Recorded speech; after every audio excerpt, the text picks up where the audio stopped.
Balik lagi di channel YouTube aku Dina Navita. Biasanya teman-teman semua mungkin lihat aku di Shopee Haul ataupun review barang dan juga DIY. Tapi kali ini aku bakalan sharing tentang kehamilan aku di trimester pertama. Nah, tapi sebelumnya teman-teman harus subscribe, like, dan komen biar aku tambah semangat buat video-video selanjutnya. Nah, aku tuh nggak ahli di bidang ini, tapi ini nanti aku bakalan sharing sesuai dengan pengalaman yang aku alamin aja. Jadi buat teman-teman semua semoga bermanfaat videonya.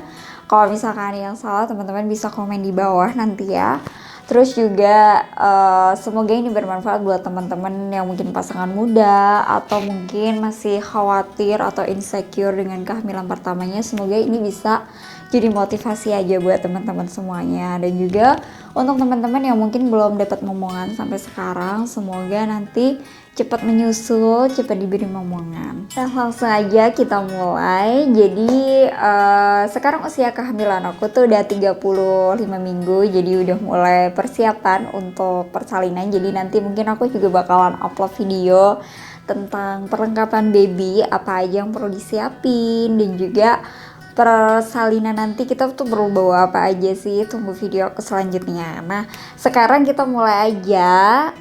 Pertama kali aku tahu aku hamil tuh pas aku udah telat 1 minggu gitu ya. Harusnya itu tuh aku udah menstruasi, terus aku tuh udah telat sekitar seminggu, dan akhirnya aku inisiatif buat beli test pack. Nah, pas aku beli test pack itu, test pack pertama itu sebenarnya garisnya tuh udah 2 dan itu tuh samar. Jadi kalau misal teman-teman semua belum tahu gimana caranya, itu kalian harus ambil urin pertama pas kalian baru bangun tidur gitu ya. Terus nanti bisa dicelupin pakai test pack itu gitu. Nanti tunggu berapa menit aja, teman-teman udah harus cek tuh. Kalau misalkan garis 2 berarti nanti positif gitu. Nah, karena di test pack yang pertama aku tadi, itu kan aku emang udah garis 2, tapi aku masih ragu karena garisnya tuh samar gitu ya. Jadi aku akhirnya memutuskan untuk test pack lagi. Nah, di test pack yang kedua itu alhamdulillah beneran garis 2 gitu ya. Dan akhirnya aku mikir, oh ini tuh udah positif hamil gitu. Nah, langkah selanjutnya yang aku pilih itu adalah memutuskan rumah sakit mana yang bakalan aku pakai untuk kontrol gitu.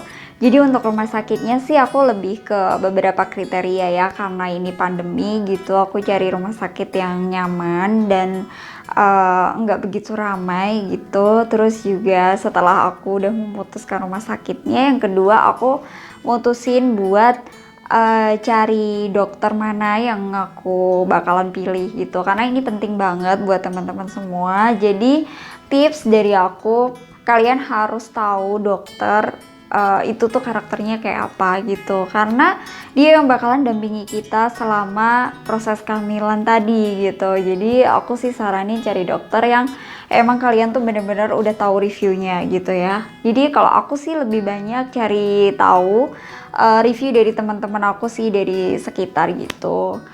Dan dokter yang aku pilih itu lebih ke kriteria yang sabar sih, karena aku lebih kalau misalkan didampingi sama orang yang sabar itu kan kita lebih tenang juga gitu ya. Terus yang kedua, otomatis aku bakalan pilih kriteria dokter yang mengedukasi juga, dan alhamdulillahnya aku di sini udah nentuin mana dokter yang aku pilih. Jadi setelah aku udah tentuin rumah sakit mana yang aku pilih, terus juga dokter yang aku pilih, aku selanjutnya daftar di rumah sakit itu buat dapet jadwal kontrol pertama ya. Dan di situ akhirnya aku udah USG untuk pertama kalinya, dan aku ditanyain satu sih yang teman-teman harus inget, cara menghitung HPL gitu ya. Jadi teman-teman tuh harus tahu hari pertama, hari terakhir. Jadi teman-teman tuh harus catat. Kalau aku sih pakai aplikasi.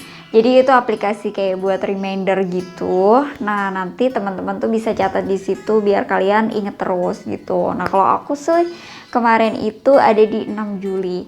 Jadi pas aku kontrol itu aku di bulan Agustus, jadi sudah terhitung 1 bulan lebih gitu untuk umur babynya gitu. Nah di situ nanti di kontrol yang pertama itu biasanya sih kita bakal dicek udah ada kantongnya atau belum gitu ya. Terus kalau aku belum ada janinnya, jadi akhirnya aku ada dibuatin janji lagi sama dokternya itu kayaknya dulu tuh 2 minggu ya, 2 minggu setelah aku kontrol yang pertama.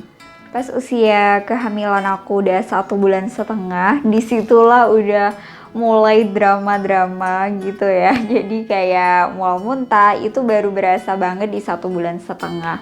Awalnya sih aku nggak ngerasa perbedaan sama sekali ya dari aku yang belum hamil sama udah hamil gitu. Paling cuman capek gitu, gampang lelah, terus sama ngantuk gitu ya. Jadi mudah banget ngantuk gitu.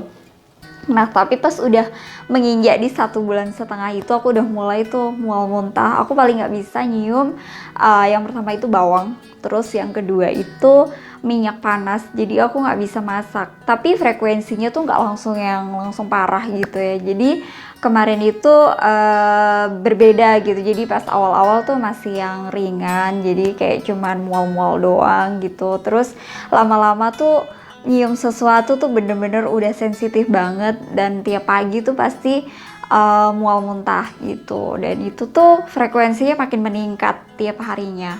Nah di situ aku susah banget buat masuk makanan, jadi akhirnya aku banyak banget kehilangan berat badan.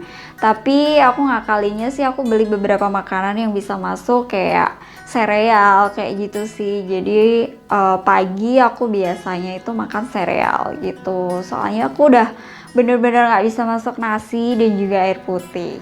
Terus aku tuh gak bisa banget nyium pasta gigi. Jadi kalau misalkan aku mandi itu udah pasti aku bakalan muntah, karena pas lagi mau sikat gigi tuh udah pasti itu mancing muntah banget gitu ya. Dan akhirnya aku konsultasi tuh ke dokterku di kontrol yang kedua. Jadi dokternya akhirnya bawain obat buat mencegah mual muntah tadi. Jadi diminumnya sih beliau saraninnya itu kalau emang bener-bener ngerasa banget gak bisa nahan gitu ya. Tapi kalau aku tuh biasanya minumnya di pagi hari. Di pagi hari nanti cuma sekali aja gitu dalam sehari.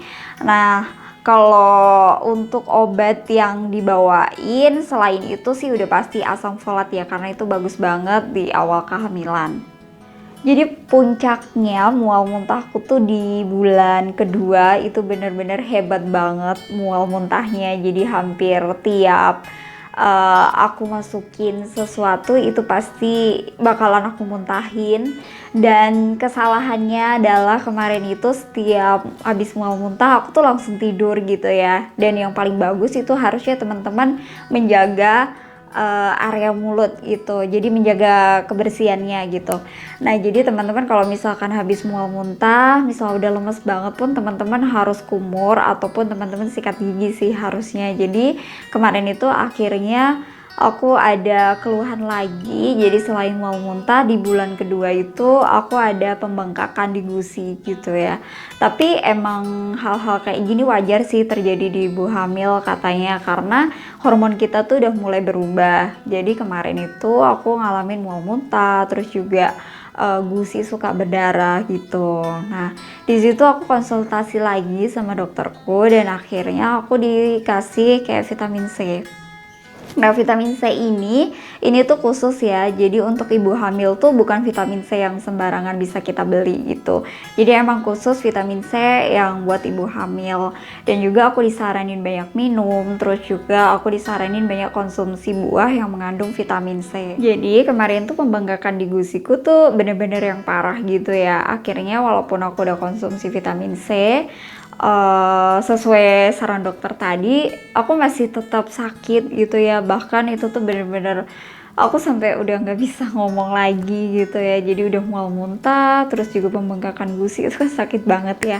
Jadi akhirnya kemarin aku konsultasi ke dokter gigi, terus aku dibawain kayak antibiotik gitu tapi khusus ibu hamil. Jadi antibiotiknya ini cuma ngebantu buat infeksinya, jadi biar cepat memulihkan gitu ya, biar membunuh bakteri-bakterinya.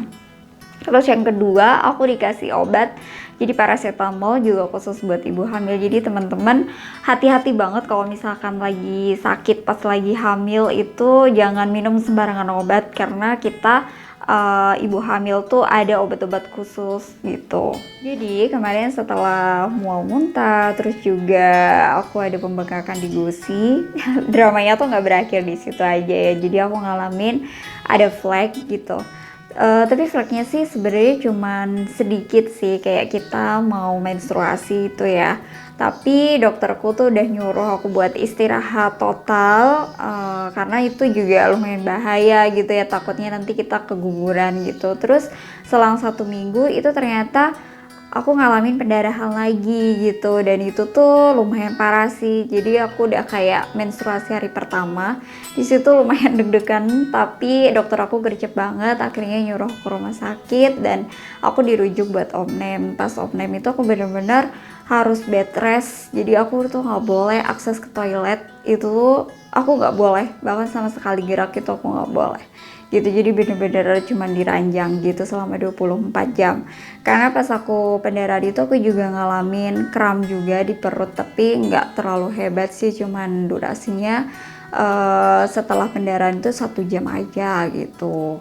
Nah, obat yang dikasih selama aku di rumah sakit itu obat untuk ngentiin darahnya, dan juga aku dikasih obat untuk penguat janin gitu ya, sampai akhirnya aku boleh dirujuk pulang. Itu aku tetap masih dibawain buat yang penguat janinnya gitu selama 2 minggu. Nah, durasi aku di rumah sakit itu tuh 2 hari, 2 kali 24 jam. Jadi di 1 hari yang pertama itu aku nggak boleh, jadi sama sekali gerak. Terus yang hari kedua setelah darahnya emang udah bener-bener nggak keluar, itu bercak pun enggak, jadi akhirnya aku udah dilatih buat gerak sedikit-sedikit ya gitu, jadi kayak boleh melakukan aktivitas gitu. Nah, akhirnya setelah 2 hari dirasa memang sudah benar-benar tidak ada darah yang keluar, udah dipakai aktivitas juga udah oke. Akhirnya aku boleh dirujuk pulang, dan alhamdulillah setelah dicek di kontrol selanjutnya setelah 2 minggu aku omnem itu alhamdulillah bayinya sehat. Terakhir drama yang aku alamin itu sembelit. Tapi kalau aku sharing sama banyak temenku sih rata-rata mereka ngalamin itu juga sih. Jadi wajar-wajar aja, karena emang hormon ibu hamil itu emang banyak banget ya yang berubah gitu. Jadi di sembelit itu aku sih biasanya dikasih nomor sama dokterku ya. Jadi aku tuh bisa konsultasi, bisa cepat banget gitu kalau misalkan ada keluhan-keluhan, dan dokter aku tuh bener-bener yang gercep banget alhamdulillah. Jadi kemarin itu pas aku sembelit itu aku langsung direkomendasiin buat beli obatnya gitu. Jadi ada satu obat pencahar gitu, jadi ngebantu kita kalau misalkan kita lagi sembelit. Aku sih ngalamin 2 kali sih, jadi teman-teman kalau yang mungkin ngerasain hal yang sama, teman-teman nggak perlu insecure gitu ataupun panik banget gitu ya. Coba teman-teman tenang, terus juga konsultasiin sama dokter kalian. Nah, kalau di bulan-bulan awal trimester pertama itu sih memang banyak banget ya dramanya, tapi tenang aja karena yang namanya orang hamil itu bukan orang sakit. Jadi sebenarnya kita cuman disuruh merubah gaya hidup kita aja menjadi lebih sehat gitu. Tapi nanti teman-teman bakalan ngalamin kok enaknya di trimester kedua. Nah, nanti aku bakalan buat juga video trimester kedua, terus apa aja yang mesti disiapin gitu. Nah, di trimester pertama ini apa sih makanan yang gak boleh kita makan? Kalau dokterku itu nyaranin cuman gak boleh makan yang bakar-bakaran aja gitu. Tapi banyak banget sih orang-orang di sekitar itu kan banyak banget yang gak ngebolehin makan durian atau apapun itu. Sebenarnya itu sesuaiin aja sama kondisi tubuh masing-masing, karena kita sendiri yang tahu gimana kondisi kita. Kalau aku sih untuk makanan aku ngejaga banget untuk yang bakar-bakaran tadi gitu ya. Terus juga untuk makanan sih banyakin yang berserat. Otomatis teman-teman harus banyak konsumsi sayur, buah, dan juga harus banyak konsumsi air putih ya. Di situ ngebantu buat air ketubannya gitu, biar air ketuban teman-teman semua banyak dan juga jernih. Nah itu tadi cerita kehamilan trimester pertamaku. Jadi kalau misalkan teman-teman ada pendapat lain, teman-teman bisa sharing juga di kolom komentar gitu ya. Sekali lagi aku bukan yang ahli, jadi aku cuma cerita tentang pengalamanku aja, dan semoga ini tuh bermanfaat buat teman-teman semua dan bisa memotivasi teman-teman semua yang lagi hamil di trimester pertama.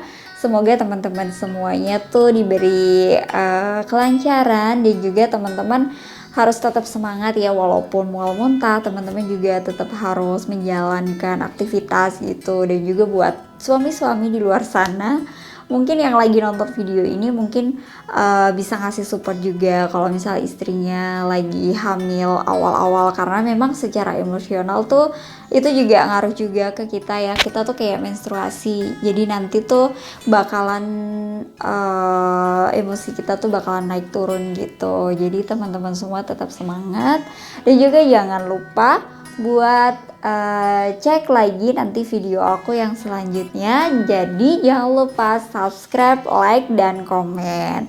Bye bye.